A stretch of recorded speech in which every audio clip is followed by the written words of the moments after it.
sou Dario Simões Zamboni, do Departamento de Biologia Celular e Molecular da Faculdade de Medicina de Ribeirão Preto. Eu sou pesquisador associado do CRID, Centro de Pesquisa em Doenças Inflamatórias, financiado pela FAPESP.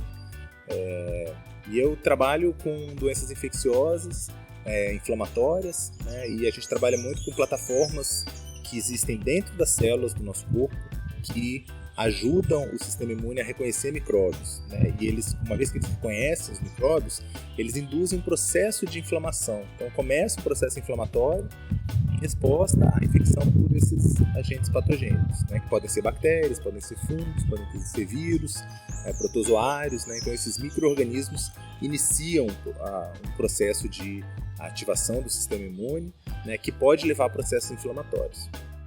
Bom, nesse artigo a gente trabalhou com uma bactéria intracelular chamada Coxiella burnetii. Essa bactéria mora dentro dos macrófagos e dos monócitos, que são glóbulos brancos, cuja função é matar micróbio. Então ela consegue sobreviver dentro dessas células. E para fazer isso, ela tem que modular completamente a biologia desses leucócitos, porque senão eles entram em processo de morte celular, eles morrem e a bactéria não tem onde replicar. Ela só replica no interior dessas células. Então a gente sabia que a bactéria tinha estratégias para viver dentro dessas células e para inibir a morte celular desses macrófagos. Então o que a gente fez nesse trabalho foi identificar proteínas da Coxiella que são secretadas dentro do macrófago e que inibem o processo de morte celular dele. Nesse trabalho, então, a gente mostrou que uma das proteínas secretadas pela Coxiella, ela vai para a mitocôndria da célula, e se interage, a gente chamou essa proteína de MCF, e essa proteína interage com o GPX4, que é uma molécula que está dentro da mitocôndria da célula. E com isso, a bactéria faz com que a célula não morra.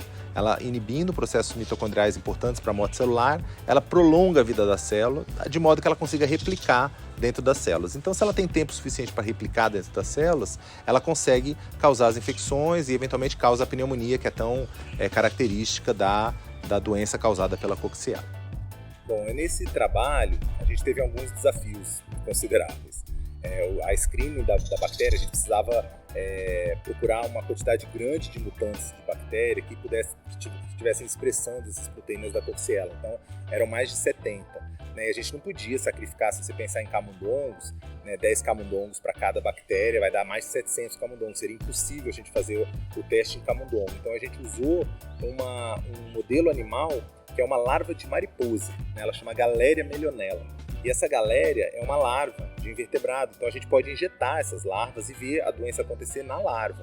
Então toda a primeira parte do screening foi feita com larvas, foi feita aqui em Ribeirão Preto, no campus, pelo Robson Lotério, que é o primeiro autor do artigo. Ele era aluno de doutorado aqui da Faculdade de Medicina de Ribeirão Preto, e ele fez todas essas infecções na larva. E aí, a partir da larva, dos experimentos com larvas de galéria, ele identificou a bactéria, a proteína da bactéria que estava prolongando a vida da célula e, consequentemente, a larva da galéria sobrevivia por mais tempo.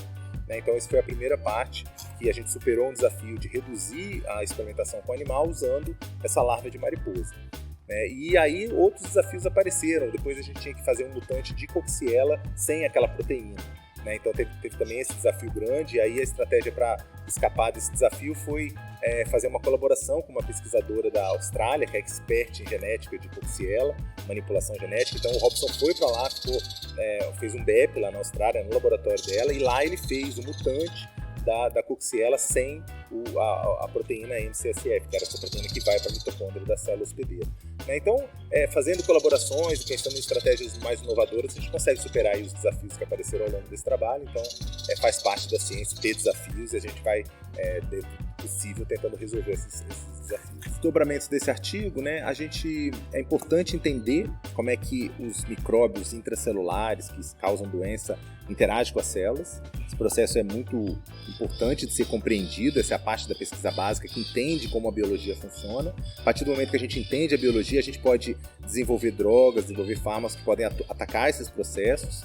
Então é muito importante você entender como é que acontece o processo biológico para poder até tratar essas doenças. Então tem um avanço em relação ao conhecimento da infecção da Coxiella em si, no macrófago, e tem todo um avanço no sentido de entender como que a mitocôndria e o GPX4 operam para controlar a morte da célula hospedeira, durante processos infecciosos. Isso também é um processo importante. A mitocôndria é uma organela super importante para o processo de morte celular. ela pode ser controlada, ela pode entrar em um processo que leva à célula morta celular. E entendendo esse processo, a gente também pode pensar em terapias para uma série de doenças, mitocondriopatias, né, que são perturbações que têm doenças que implicam uma disfunção mitocondrial, né? Então, quanto mais a gente avançar em relação ao conhecimento básico sobre a interação de micróbios com célula e como que a mitocôndria funciona, a gente pode pensar em terapias para essas doenças que envolvem tanto infecções quanto doenças que são pioradas pela uma desregulação do processo mitocondrial.